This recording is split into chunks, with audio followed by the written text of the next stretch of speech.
Are you happy in your marriage? Are you like truly happy? Does it bring you joy? Does it bring you happiness? Do you feel really content? Or, like most people, is your marriage failing? Half of all marriages fail these days. I mean, different studies cite different numbers and different statistics, but a lot of marriages are failing.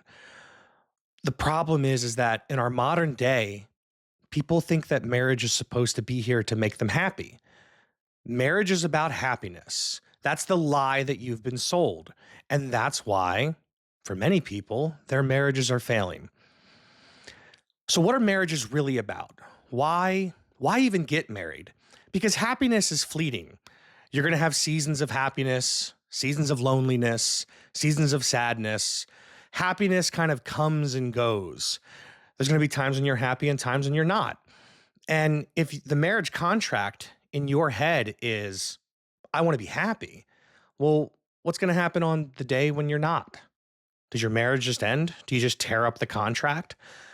Or are you viewing marriage kind of as a religious institution, not here to make you happy, but for its true purpose? What is its true purpose? The true purpose of marriage really is to glorify God. How does that happen? Well, it glorifies God because the marriage should be an example to the outside world of God's design. For example, if we look at what Paul wrote in the New Testament, there's kind of a hierarchy, right? God, Christ, the church. Well, our marriages are supposed to exemplify this. Jesus, the husband, the wife, and the children. When this happens the way it's supposed to, it becomes harmonious. And it becomes a light to the outside world of how beautiful God's design is for marriage. Husbands loving their wives, wives respecting their husbands, as it talks about in Ephesians 5. Is your marriage like that? Men, are you loving unconditionally, no matter what, the way Christ loved the church?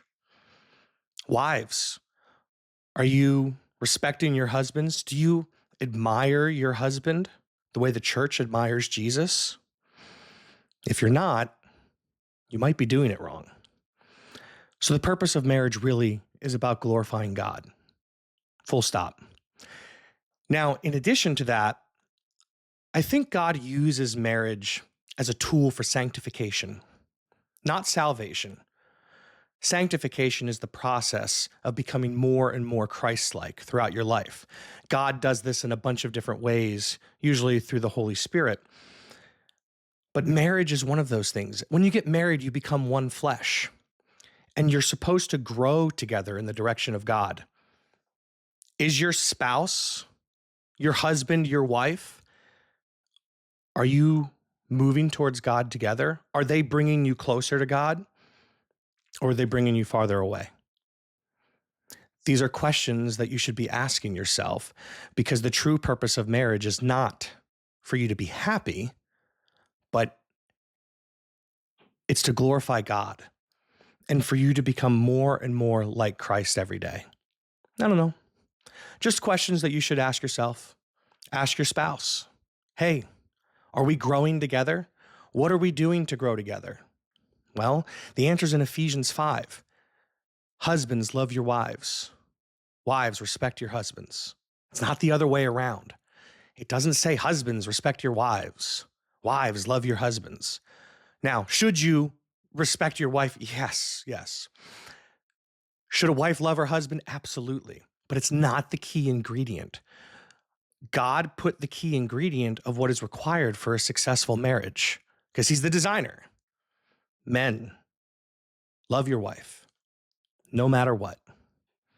Wives, respect your husbands, no matter what. If you're struggling with that, maybe try God's design. See how God's design can transform your marriage. And when your marriage helps with your sanctification, and when your marriage glorifies God, you might actually find some joy and happiness in your marriage. I know I did.